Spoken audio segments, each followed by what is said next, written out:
Hola, buenas noches y bienvenidos a todos. En principio vamos a pedir una pronta mejoría para don Eugenio Cortés, que lo conocemos ya de cuando hicimos la inauguración o la creación del archivo histórico. Lo han intervenido hace poco, pero vaya, va mejorando su nombre y está muy animado. Tenía muchas ganas de venir, pero vaya, el médico le ha diagnosticado que tiene que estar cuando menos un mes en reposo absoluto y se ha quedado con su pena de no poder acompañarnos nosotros. Vale, entonces va a haber una pronta mejoría por ahí. Buenas noches. Ya el día 16 de diciembre, valga la expresión, pusimos la primera piedra de la creación del Archivo Histórico Municipal. A partir de ese momento estamos celebrando un programa de actividades para ir dando vida a nuestro Archivo Histórico Municipal y poco a poco vayamos adquiriendo conocimientos históricos de nuestro pueblo, los cuales seguro que nos irán sorprendiendo.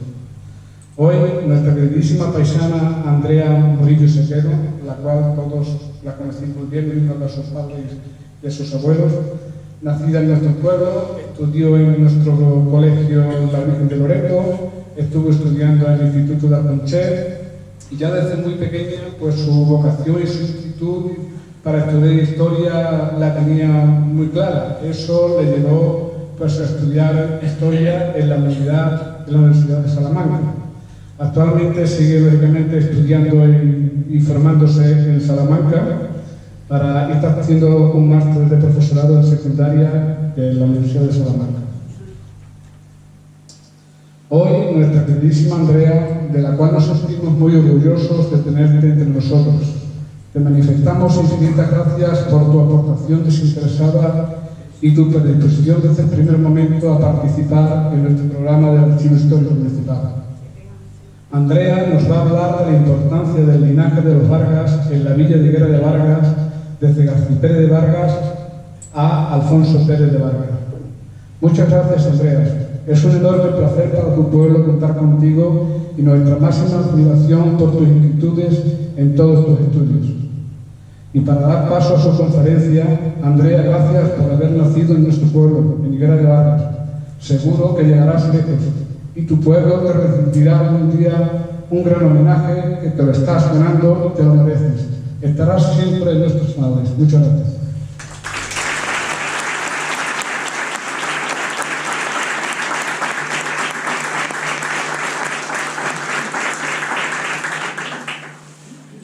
Bueno, buenas tardes a todos y muchas gracias. Como ya ha dicho el alcalde, y bueno, como supongo que también sabréis, pues yo soy Andrea Murillo. Y hoy lo que quiero hacer con vosotros es hablar un poco sobre la historia de nuestro pueblo. En concreto, y como ya ha dicho Ángel, voy a hablar de la importancia del linaje de los Vargas en la villa de Higuera, de García Pérez de Vargas a Alfonso Fernández de Vargas. Este trabajo, que también cuenta con un artículo que posteriormente se archivará aquí en el archivo del pueblo y que cuando queráis podéis consultarlo. Lo estructuro de la siguiente manera. Primero una introducción donde os presentaré de lo que voy a hablar. También voy a hablar de uno de los autores que consultamos la investigación, que bueno, casualmente pues está relacionado con el linaje de los Vargas. En segundo lugar, el origen del linaje de los Vargas y su expansión por la península ibérica, la rama andaluza. Ya en tercer lugar, los Vargas en la villa de Higuera, que supongo que esto es lo que más nos interesa a todos. Y por último, unas conclusiones para resumir todo lo que he dicho y que nos quede ya todo claro. Así, en cuanto a la introducción, la historia de Higuera está ligada desde sus orígenes al linaje de los Vargas, o sea, desde la Baja Edad Media, que es aproximadamente en el siglo XIV. Higuera de Vargas va a pasar a manos de este linaje. Este linaje también es muy importante a nivel nacional, a nivel español. Tiene personajes importantes tanto a nivel político como a nivel literario. Por ejemplo, el escritor de Garcilaso de la Vega, supongo que lo conoceréis, o Jorge Manrique. Y bueno, a nivel político hablaré de ello posteriormente. Entonces, para demostrar esto que os he dicho de que el linaje de los Vargas es importante en nuestra historia, lo que voy a hacer es estudiar dos personajes fundamentales para el desarrollo de Higuera que formaron parte de este linaje, que son García Pérez de Vargas, que es el primero. Este es importante, pero de manera indirecta. Luego ya os explicaré por qué. Y el segundo, Alfonso Fernández de Vargas, que también en algunas fuentes se le conoce como Alonso, pero bueno, nosotros lo denominaremos como Alfonso. Y este sí que es importante ya de manera directa porque es el primero cuyo nombre aparece asociado al de nuestro pueblo. O al menos es el primero cuyo nombre aparece en las fuentes que hemos consultado para este trabajo. Vale. La obra de mayor importancia es La relación de descendencia de García Pérez de Vargas, publicada en 1596 y escrita por el Inca Garcilaso de la Vega. El Inca Garcilaso de la Vega, cuyo nombre original es Gómez Suárez de Figueroa, era hijo del capitán Sebastián Garcilaso de la Vega y Vargas, por lo tanto otro miembro del linaje de los Vargas, que vivía en Badajoz pero se fue a Perú en la conquista, cuando se realizó la conquista peruana. También era hijo de Isabel Chumbuc Olló, que era miembro de una familia andina de alto origen, de hecho ella era descendiente del último rey de Perú. Y Gómez Suárez de Figueroa se va a criar en Perú hasta que en 1560 viaja a España a numerosas ciudades, entre ellas Badajoz, hasta que finalmente se asienta en Córdoba. En 1563 se cambia el nombre a Garcilaso de la Vega y como ya entre su familia había varios Garcilasos, entre ellos su padre y también su pariente, el literato Garcilaso de la Vega, del que ya hemos hablado anteriormente, él se va a apodar el Inca, por esa descendencia que tenía de Perú. En 1570 es nombrado capitán y en 1590 decide dedicar su vida de manera definitiva a las letras. Una de sus obras más importantes va a ser La Florida del Inca, donde narra la historia de Hernando de Soto en su expedición por Florida. Me imagino que a todos nos suena Hernando de Soto porque es de Barcarrota. Entonces imagino que esta estatua sí que la situáis, esta está en la plaza de Barcarrota y esta es la entrada, si mal no me equivoco. Entonces, en esta obra, el Inca Garcilaso cuenta la historia de Hernando de Soto y de su expedición en Florida. Pero para este trabajo, como ya os dije, va a resultar fundamental la genealogía de García Pérez de Vargas, donde narra todo el árbol genealógico de este personaje, el cual está enlazado con la historia de nuestro pueblo. Esta obra ha sido estudiada para esta investigación y nada, aparte de narrar el árbol genealógico, también introduce algunos episodios de historia porque su interés era que se le reconociera como miembro de un alto linaje a pesar de que procedía de América, porque en aquella época el ser americano pues no se veía tan bien como si eras del continente europeo. Y vale, ya vamos a pasar al origen del linaje de los Vargas y su expansión por la península ibérica, la rama andaluza. Bueno, deciros que el Inca Garcilaso de la Vega en esta obra nombra a nuestro pueblo varias veces, pero no se puede afirmar que lo conociese o que estuviese aquí, pero sí que se puede decir que comparte linaje con los Vargas que vivieron en Higuera. Vale, en cuanto al origen del linaje de los Vargas, los primeros datos que se tienen son de 1083, cuando Alfonso VI de León, apodado el Bravo, realiza la conquista de Madrid. En este episodio de Reconquista va a resaltar Iván o Juan de Vargas, dependiendo de la fuente se le nombra de una manera u otra. Y este es el primer personaje con el apellido de Vargas del que se tiene constancia, por lo tanto sería como el origen del linaje de los Vargas, que en un primer momento se van a sentar en Madrid. De hecho, en Madrid es una de las casas nobiliarias más importantes que se hicieron en la Edad Media. Iván o Juan de Vargas tuvo un hijo, Pedro Ibáñez de Vargas, que también va a destacar en las campañas de Reconquista, sobre todo en la campaña de Toledo en 1085, donde después de conquistarla se va a sentar y va a fundar el antiguo lugar de los Vargas en Toledo. A su vez tiene un hijo, Fernán Pérez de Vargas, y este tiene a Pedro Fernández de Vargas, que además de destacar en la batalla de las Navas de Tolosa de 1212, que es una de las batallas más importantes dentro de la Reconquista, porque supuso un enorme debilitamiento para los almohades, que eran los musulmanes que controlaban al Andaluz en ese momento. Resulta importante porque es el padre de uno de nuestros protagonistas, de García Pérez de Vargas. Entonces, pasando ya a García Pérez de Vargas, este tenía también un hermano, Diego Pérez de Vargas, que se le conoce como Machuca, por un episodio en una batalla que quedó apodado así. Y ambos entraron a formar parte del ejército de don Álvar Pérez el Castellano, del cual su padre era vasallo, y de don Alfonso de Molina, ambos bajo la orden de Fernando III el Santo, que les mandó armar un ejército para lanzarse a la Reconquista. Entonces, aquí me gustaría hacer un inciso y hablar un poco de historia general, para que entendáis un poco por qué manda armar este ejército. En esta época la península se encontraba dividida en dos zonas. La zona de dominio cristiano, por el reino de Portugal, León, Castilla, Navarra, la Corona de Aragón y el Condado de Urgel. Y al sur estaba la zona de los musulmanes. Esta, desde 1224, estaba organizada en lo que se conoce como terceras taifas. Las taifas eran pequeños reinos independientes que se agrupaban conforme a la etnia. Ya anteriormente había visto otros dos periodos de taifas porque siempre surgían en periodos de debilitamiento, y ahora, como los almohades habían perdido contra los cristianos en esa batalla de la Nava de Tolosa y estaban debilitados, se vuelven a formar esas terceras taifas.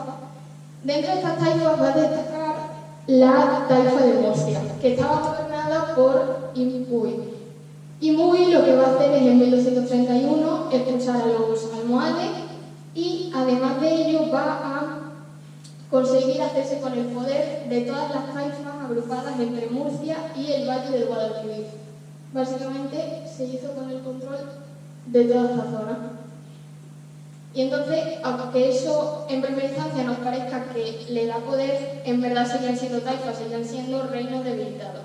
Por lo tanto, los cristianos lo van a aprovechar y Fernando III se va a lanzar a la conquista, y en 1229 reconquistan Cáceres y en 1230 Montánchez, Mérida y Badajoz. ¿Qué va a suponer esto? Que los cristianos lleguen cerca del Valle del Guadalquivir, que era la pieza fundamental de siempre de Al-Ándalus. Entonces, ante esta situación, Impuy, Fernando III, establece un pacto por el cual el rey de Taifa se comprometía a comprar, mediante el pago de tributo, la intervención por parte del monarca castellano en sus dominios. Sin embargo, la debilidad seguía latente en los territorios de Al-Ándalus y Fernando III va a romper el pacto y se va a lanzar a la conquista, y por eso forma el ejército del que anteriormente habíamos hablado y del que formaba parte García Pérez de Vargas.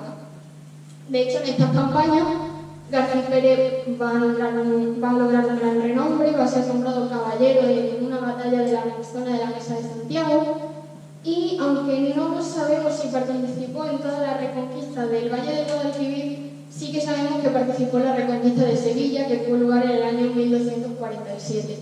De hecho, hay numerosas referencias a su persona en las crónicas, como puede ser este ejemplo de aquí. Después de la conquista de Sevilla, el futuro de García Pérez es un poco incierto. No aparece entre los herederos de la ciudad, pero sí que consta su vecindad en Sevilla en 1257. Además, sabemos que sí se le reconoció el papel que tuvo en la reconquista, porque en la puerta de Jerez de la muralla que cercaba Sevilla se puso esta inscripción que dice: Hércules me edificó, Julio César me cercó, de torres y cercas largas, el rey santo me ganó, con García Pérez de Vargas. Actualmente se encuentra aquí la inscripción, y por lo tanto vemos que, aunque no apareciese entre los herederos, sí que se le reconoció ese papel. Pero su historia no acaba en Sevilla. Posteriormente se sabe que García Pérez se asentó en Jerez de la Frontera, donde supuestamente también la reconquistó, y algunos dicen que fue el primer alcalde. Esto no es seguro, pero lo que sí es seguro es que un García Pérez, alcalde, aparece en el repartimiento de Jerez, y que los Vargas se asentaron en esta ciudad desde al menos finales del siglo XIII. Por lo tanto, para resumir estos últimos años, podemos decir que primero vivió en Sevilla hasta finales de los años 50 del siglo XIII, y que a partir de ahí se fue a Jerez de la Frontera, donde se asentó, y ahí tenemos el surgimiento de una nueva rama del linaje de los Vargas, que sería la rama andaluza. Ahora, su relación con Higuera, pues no es seguro afirmar que García Pérez se asentara en Higuera o que la conociera. Es más, después de los estudios es mejor decir que no tenía ninguna relación. Sin embargo, es importante estudiarlo porque supone el inicio de la casa de los Vargas en la zona andaluza, y va a ser esta rama la que posteriormente se va a asentar en Extremadura, y más en concreto en Higuera. Así que, ya pasando a los Vargas en la villa de Higuera, tenemos que atender, como ya he dicho, a la descendencia de García Pérez, y en concreto a Alfonso Fernández de Vargas. Pues su nombre es el que aparece junto a la villa de Higuera en el privilegio otorgado por Enrique II en 1374, en el que le otorgaba Higuera y Burguillo. Y además es la primera vez que el nombre de Higuera aparece vinculado a este linaje nobiliario. Nosotros lo que hemos estudiado ha sido la copia del privilegio, pero hace poco encontré el privilegio original, donde Enrique II de Castilla le hacía entrega de Higuera a Alfonso Fernández de Vargas. En cuanto a la copia, la analizaremos posteriormente porque, a pesar de haber un original, se van a realizar 3 copias y a una de ellas se le van añadiendo como cláusulas nuevas conforme va avanzando algunos acontecimientos. Bien. Alfonso Fernández de Vargas nació en Jerez de la Frontera en el año 1325, es hijo de María Fernanda de Cádiz y Fernando Pérez de Vargas, y según las fuentes consultadas, estos formaban parte del linaje más poderoso de la ciudad, o sea, de Jerez, en la época. Además de ello, van a ser un apoyo fundamental para las Trastámaras en la Guerra Civil Castellana, de la cual hablaremos posteriormente.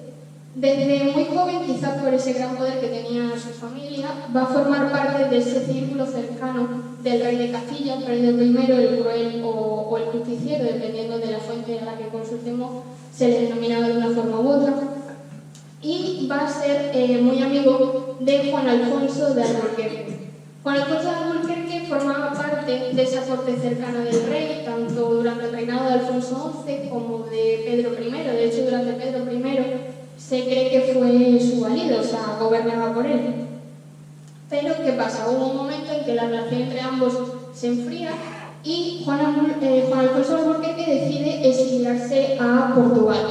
Como Alfonso Fernández de Vargas era muy amigo de él, se va a exiliar con él y de esa forma rompe sus relaciones con Pedro I.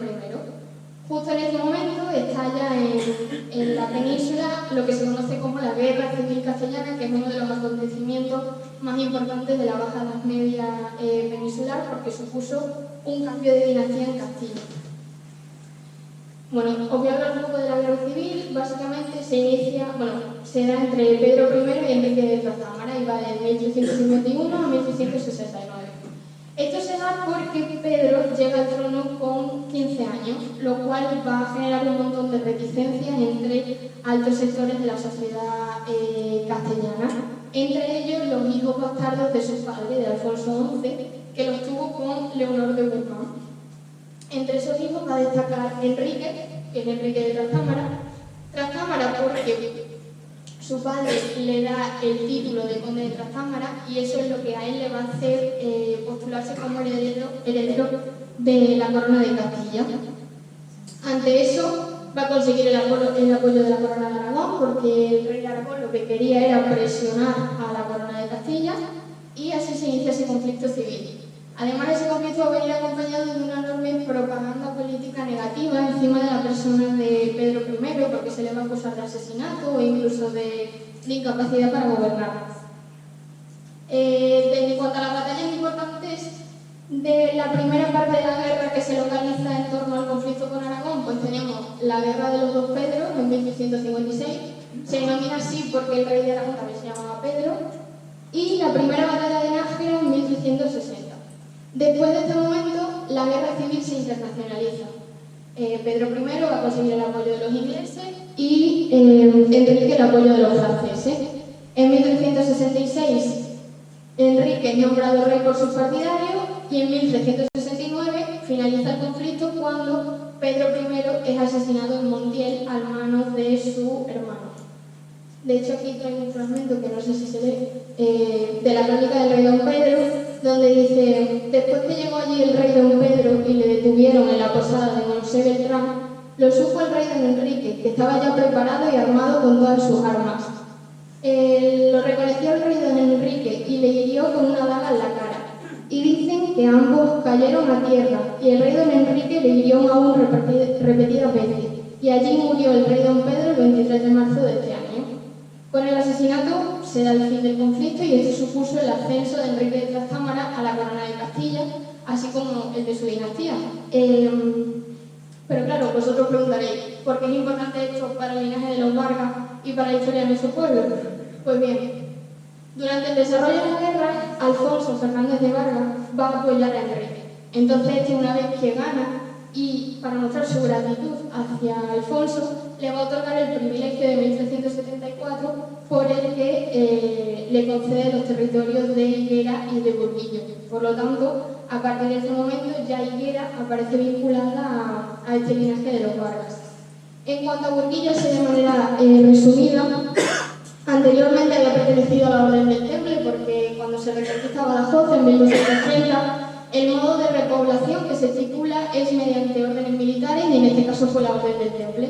Sin embargo, la Orden del Temple se desaparece y Burguillo pasa a manos de la corona, de señor en señor, hasta que ya en 1374 cae en manos de Alfonso Fernández de Vargas.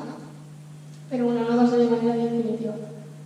Centrándonos en las copias del privilegio, que ya os dije que eran 3, la primera se dio en 1379 bajo el reinado de Juan I de Castilla y en esta se confirma lo que se había estipulado en el original, que Burguillo y Higuera era para Alfonso Fernández de Vargas. En ese mismo año, Alfonso entrega a Higuera a su hijo Gonzalo, de tal manera que él ya solo poseía Burguillo y Gonzalo se queda con Higuera. En 1390, en su testamento convierte en mayorazgos ambos territorios, tanto el de Burguillo como el de Higuera. La segunda copia, en 1393, bajo el reinado de Enrique III de Castilla, se confirma de nuevo lo que le habían acordado en la original, pero se añade algo nuevo, y es que, como Alfonso ya había muerto, tras su muerte Burguillo pasaría a manos de la corona, aunque ellos ponen que es para el heredero de Enrique III, Juan II, pero en verdad es la corona, y la Higuera queda en manos de Gonzalo. Por lo tanto, aquí ya el linaje de los Vargas pierde Burguillo, pero mantiene Higuera.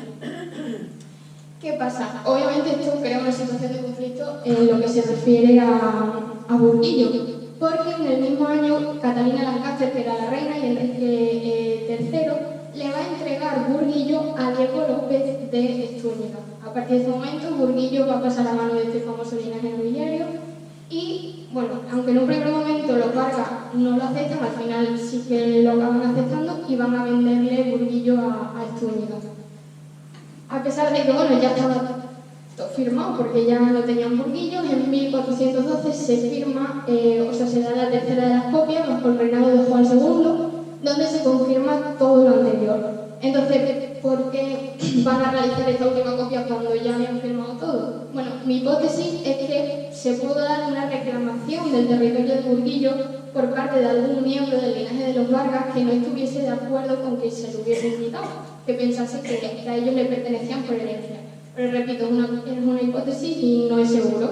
Lo único seguro es que tras la muerte de Alfonso, el único territorio que va a quedar en posesión de los Vargas va a ser la Higuera. Entonces, ya a modo de conclusión, podemos concluir lo que he hecho. El primero es la expansión del linaje de los Vargas por la península. Si os acordáis, empezaron en Madrid, surgieron en Madrid, pero se van a extender a Toledo, Andalucía, Extremadura, dentro de Extremadura, Burguillo, Higuera de Vargas y probablemente varios lugares más que no hemos estudiado. También, por ejemplo, con el Inca Garcilaso de la Vega, en el Perú llegaron los Vargas y eso demuestra la notable expansión que tuvieron.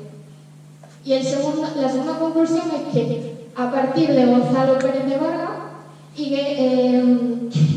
es cuando se puede afirmar que la villa de Higuera va a recaer en manos de los Vargas de manera definitiva, a partir de Gonzalo, que era el hijo de Alfonso Fernández de Vargas. Razón por la que Higuera pasará a ser denominada hasta nuestros días como Higuera de Vargas. Pero claro, ¿en qué momento adquiere Higuera el apelativo de Vargas? Porque hasta entonces yo siempre os he hablado de Higuera solo, nunca de Higuera de Vargas. Pues bien, el momento exacto no se sabe, pero sí que podemos establecer como una horquilla temporal entre el documento más antiguo que poseemos, que es 1412, esa copia de ese privilegio donde Higuera aparece simplemente como la villa de Higuera, y el más reciente, que es la obra del Inca Garcilaso de la Vega, publicada en 1596 aproximadamente, donde ya la nombra como Higuera de Vargas. Si veis aquí, dice don García Pérez de Vargas, que era el que la poseía en ese momento, posee hoy el mayorazgo de la villa de la Higuera de Vargas. Por lo tanto, entre 1412 y 1596, Higuera pasó a llamarse Higuera de Vargas en honor al linaje que desde sus inicios la había regido y la había poblado. Y eso es todo. Muchas gracias.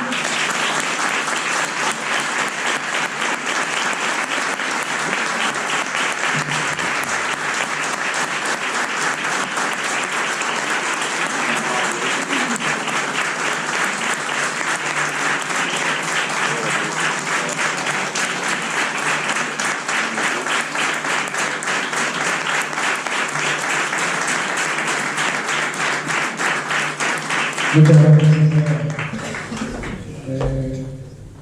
Muchísimas gracias porque has despertado entre nosotros muchas ilusiones y además has creado hambre para ir aprendiendo y sabiendo más de nuestro trabajo. Esperamos vernos pronto por aquí otra vez y que nos cuentes nuevas cosas, ¿vale? Vamos a tener un detalle contigo de una placa en memoria pues, a tu presencia con nosotros aquí hoy este día, ¿vale?